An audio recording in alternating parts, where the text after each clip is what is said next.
नमस्कार, स्वागत करती हूँ मैं आज आपका अपने रामेश क्लासेस में। तो आज मैं आपके लिए लेके आई हूँ नाउन के केस। जैसा कि आपने हमारी पहली वीडियो में नाउन के टाइप्स पढ़े होंगे, तो आज मैं आपको पढ़ाने वाली हूँ नाउन के केस। तो नाउन के केस क्या है, ये जो टॉपिक है आपका, आपके जितने भी कॉम्पिटिटिव एग्जाम है, जैसा कि आपका टीजीटी, पीजीटी, आपके जितने भी कॉम्पिटिटिव एग्जाम है, उन सभी के लिए हेल्पफुल रहेगा।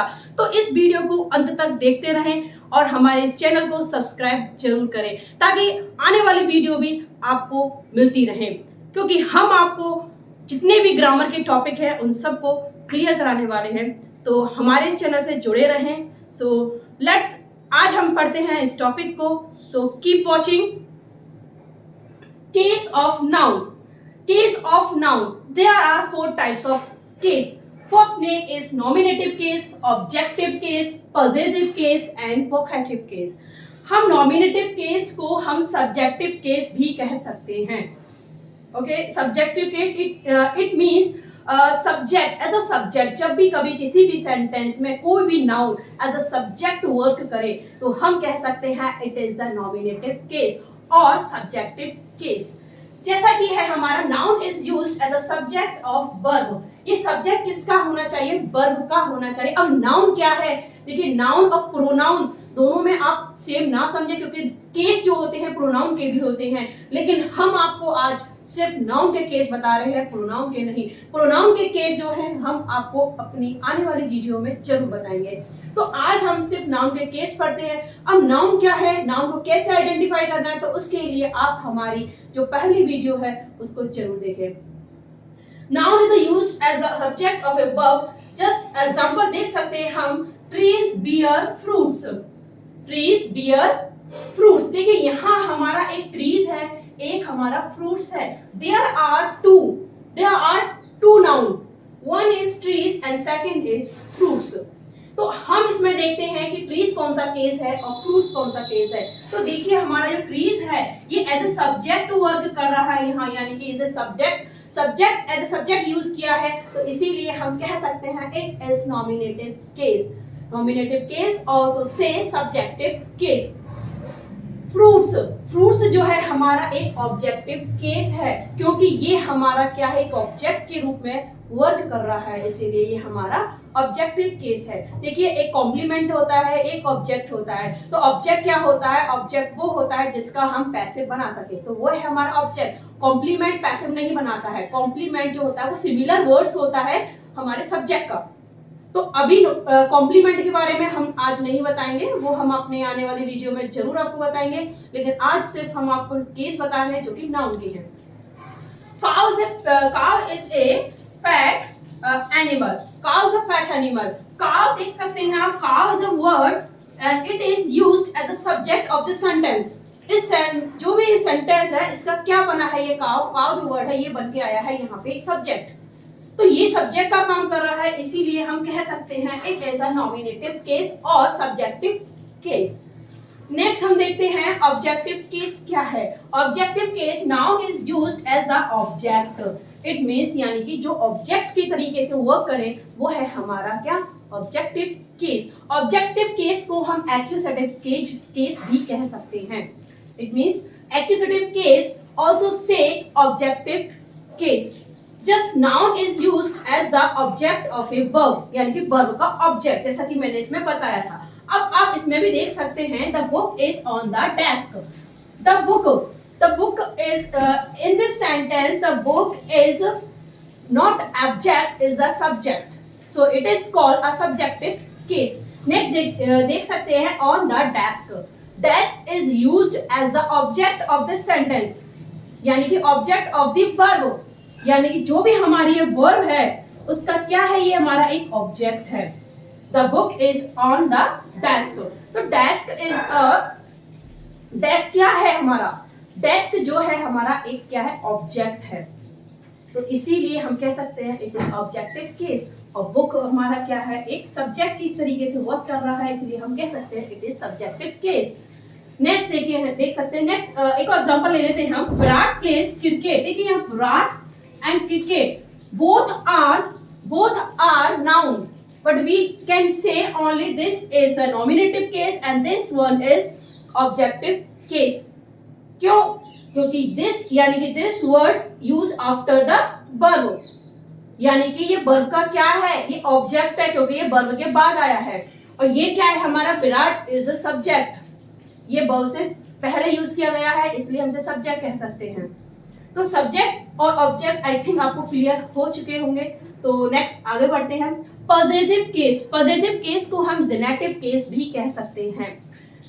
It is used to denote authorship, origin, kind and etcetera, यानी कि इसमें हमारा क्या बताया जाता है कि एक ऑथरशिप की बात होती है, यानी कि यानी कोई चीज हम कह सकते हैं पॉजेसिव मींस कोई भी चीज ऐसी जो कि सिर्फ आपके पास है, यानी कि आप उसे रखते हैं, कोई नहीं ना। तो जैसा कि एग्जांपल है हमारा the mother's love, this is Ram's book, this is Ram's book, suppose करिए दिस इज राम्स बुक। अब जो राम की बुक है वो बुक जो है ना तो आपकी है और ना ही मेरी है, वो सिर्फ किसकी है, वो है सिर्फ और सिर्फ राम की। तो हम कह सकते हैं this is the book of Ram. And next देखिए, a mother's love, it means the loved felt by mother, यानी कि एक ऐसा प्रेम जो कि माँ महसूस करती है। नेक्स्ट देखिए हमारा मीरास हाउस, मीरा का घर, यानी कि घर किसका है, वो मीरा का है, यानी कि एक ऑथरशिप की बात हो रही है हमारे यहाँ। ओके, जैसे कि हम कह सकते हैं मीरास हाउस, यानी कि the house where Meera lives, वो घर जहां मीरा रहती है। नेक्स्ट देख सकते हैं, आई थिंक ये पॉजेसिव केस भी आपको क्लियर हो चुका होगा। पॉजेसिव केस के कुछ फॉर्मेशन भी हैं, हम आपको आगे बताएंगे। तो अभी ब्रीफली थोड़ा सा हम आपको एक्सप्लेन कर रहे हैं। नेक्स्ट देखिए vocative case, vocative case it means that identifies a person being addressed, यहाँ किसी पर्सन को एड्रेस किया जाता है। एड्रेस मीन्स होता है संबोधन करना, यानी किसी को हम कुछ पुकारते हैं, कुछ कहकर बोलते हैं, ये सब हमारे क्या होते हैं, ये सब संबोधन वाले वर्ड्स होते हैं, जिसको हम जब यूज करते हैं after the words we should use a comma. My son I can't live without you, my son after use we can use comma and I can't live without you, मैं तुम्हारे बिना नहीं रह सकती।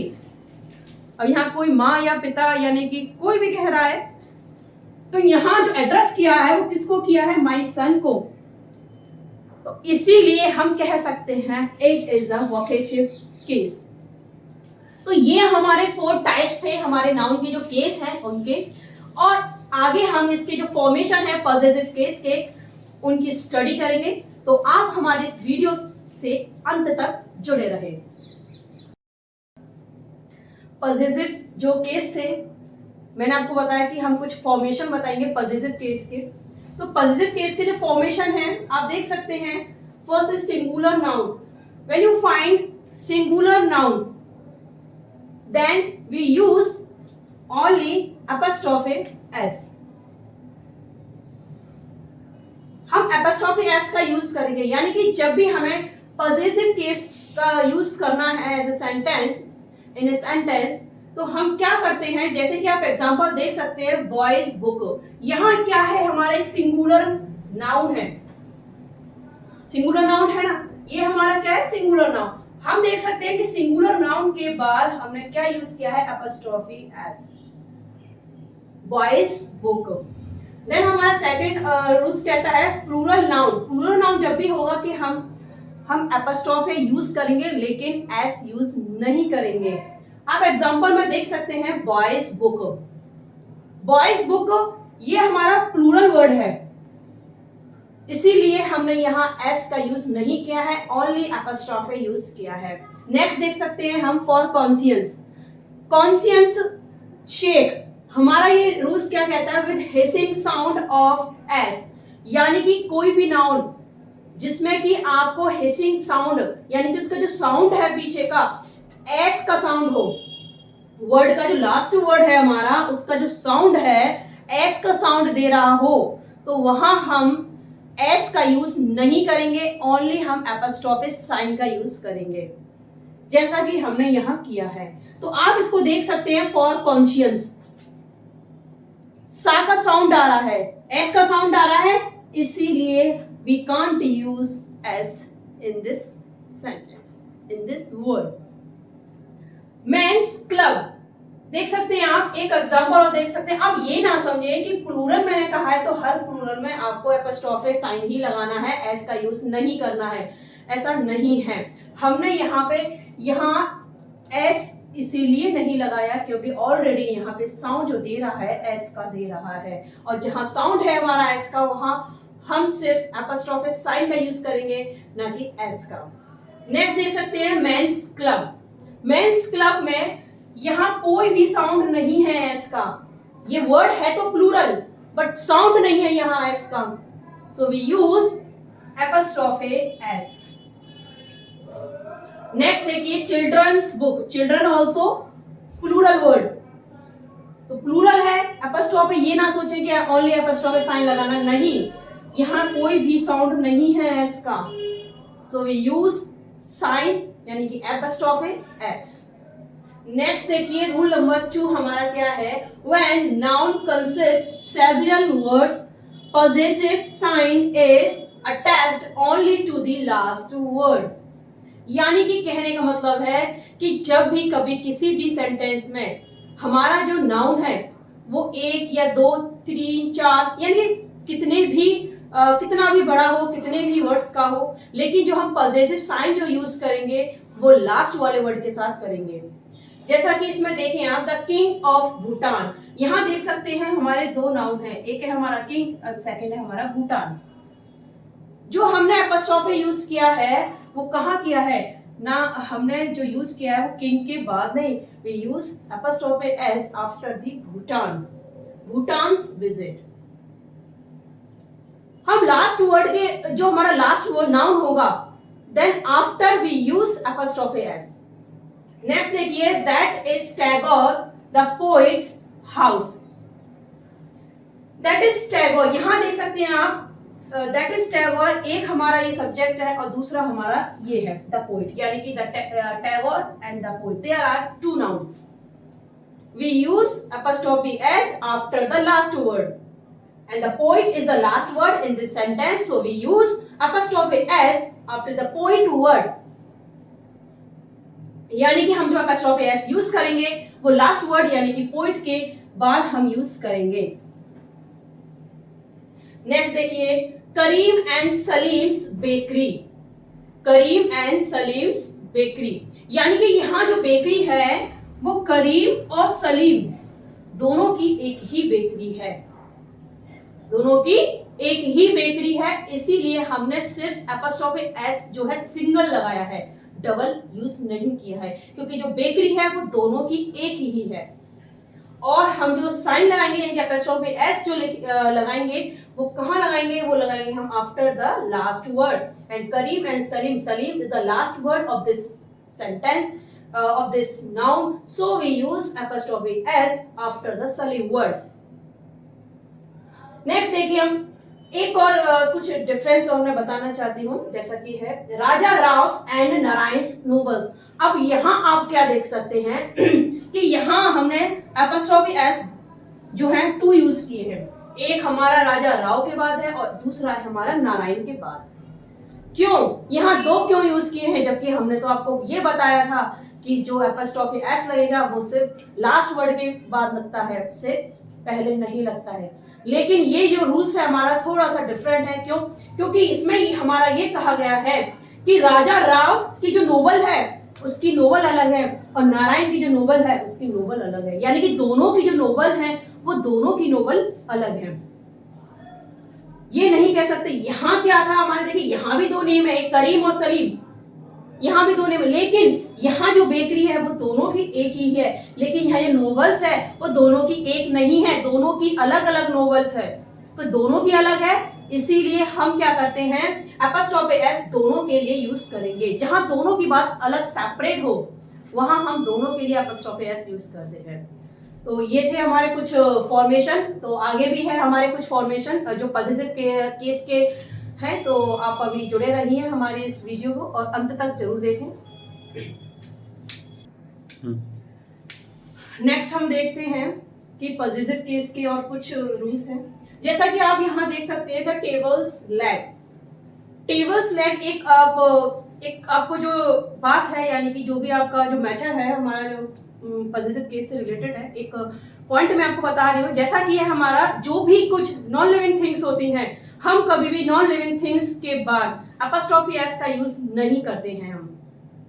जैसा कि आप देख सकते हैं द टेबल्स लैग, तो जो हमारा लिखा है टेबल्स लैग, ये हमारा राइट सेंटेंस नहीं है, यानी कि एक गलत फ्रेज है हमारा द टेबल्स लैग। इसका राइट क्या होगा? इसका होगा the lag of table. It is right. Tables lag हम नहीं कह सकते क्योंकि टेबल जो है हमारा एक नॉन लिविंग थिंग्स है, और नॉन लिविंग थिंग्स के बाद हम एपोस्ट्रोफी एस का यूज नहीं करते हैं। नेक्स्ट देखिए, it is used with the names of personified object, यानी कि हाँ, एक कंडीशन पर हम एपोस्ट्रोफी एस यूज कर सकते हैं नॉन लिविंग थिंग्स के साथ, व्हेन जब कभी भी हम ये देखते हैं कि इंडियाज हीरोज, यानी कि जहां पे कभी भी पर्सोनिफाई किया जा रहा हो, यानी कि किसी भी थिंग्स को पर्सोनिफाई किया जाए, यानी कि उसको एक व्यक्ति का रूप देकर उसको डिफाइन किया जा रहा है, तो वहां हम एपोस्ट्रोफी एस यूज कर सकते हैं after the non living things. Just we can see this example, India's heroes, India word is, यानी कि इंडिया जो है हमारा क्या है, एक नॉन लिविंग थिंग है, लेकिन हम यहाँ एपोस्ट्रोफी एस यूज कर सकते हैं। क्यों? क्योंकि इंडिया को हमने यहाँ पर्सोनिफाई किया है। नेक्स्ट देख सकते हैं आप नेचर्स लॉस। नेचर्स लॉस, यहां भी हम एपोस्ट्रोफी एस यूज कर सकते हैं। जैसा कि नेचर क्या है, एक हमारा नॉन लिविंग थिंग्स में हम मानते हैं उसको, तो नेचर्स लॉ हम एपोस्ट्रोफी एस यूज कर सकते हैं। क्यों? क्योंकि यहाँ पे हमने नेचर को पर्सोनिफाई किया है। नेक्स्ट देखिए, कुछ फ्रेजेस ऐसे होते हैं जिसमें कि नॉन लिविंग थिंग्स आने के बावजूद भी हम उसमें एपोस्ट्रोफी एस यूज करते हैं। क्यों? क्योंकि वो एक फ्रेज है। जैसा कि है हमारा a day's march, it is a phrase. Next second देख सकते हैं आप, अ स्टोन्स थ्रो, यहां भी हमने क्या है एपोस्ट्रोफी एस, यहां है हमारा एपोस्ट्रोफी एस। क्यों? क्योंकि it is these are phrases. Next देखिए, a noun denoting a trade, profession or relationship may be used to denote a building, place of business, यानी कि यहाँ कहने का मतलब है कि कोई भी ट्रेड हो, कोई भी प्रोफेशन हो, वहां उसके बाद हम एपोस्ट्रोफी एस का यूज कर सकते हैं। जैसा कि हम एग्जांपल में देख सकते हैं, she has gone to the baker's. Baker's, यहां उसने ओनली यूज किया है बेकर्स का, सेंटेंस एंड किया ओनली बेकर्स पर। It means bakers means the shop of bakery. The shop of bakery. Next देख सकते हैं, I am dining at my uncle's. यानी कि यहाँ uncles, उसने uncles कहकर यानी कि इसको एंड किया है सेंटेंस को। हम यह कह सकते हैं the house of uncle, यानी कि उसने जो I am dining at my uncle's, it means the house of my uncle. यहाँ भी ऐसा ही है हमारा, she has gone to the bakers, it means she has gone to the shop of bakery. So ये हमारे कुछ इस तरीके से भी हम एपोस्ट्रोफी एस का यूज कर सकते हैं। तो ये हमारे कुछ पॉजिटिव केस थे, और केस क्या है ये भी हम आपको बता चुके हैं। तो अब हम आगे अपनी आने वाली वीडियो में कुछ और आपको कुछ नाउन से रिलेटेड हमारे कुछ सफिक्स हैं, कुछ कलेक्टिव नाउन हैं, और आपको जेंडर हैं, और कुछ नंबर सिंगुलर प्लूरल हैं, उन सब की वीडियो भी लेके आने वाले हैं। तो आप हमारे इस चैनल को सब्सक्राइब जरूर करें और लाइक का बटन दबाना ना भूलें। हम आपके लिए यूं ही कुछ ना कुछ लेके आते रहेंगे। सो धन्यवाद।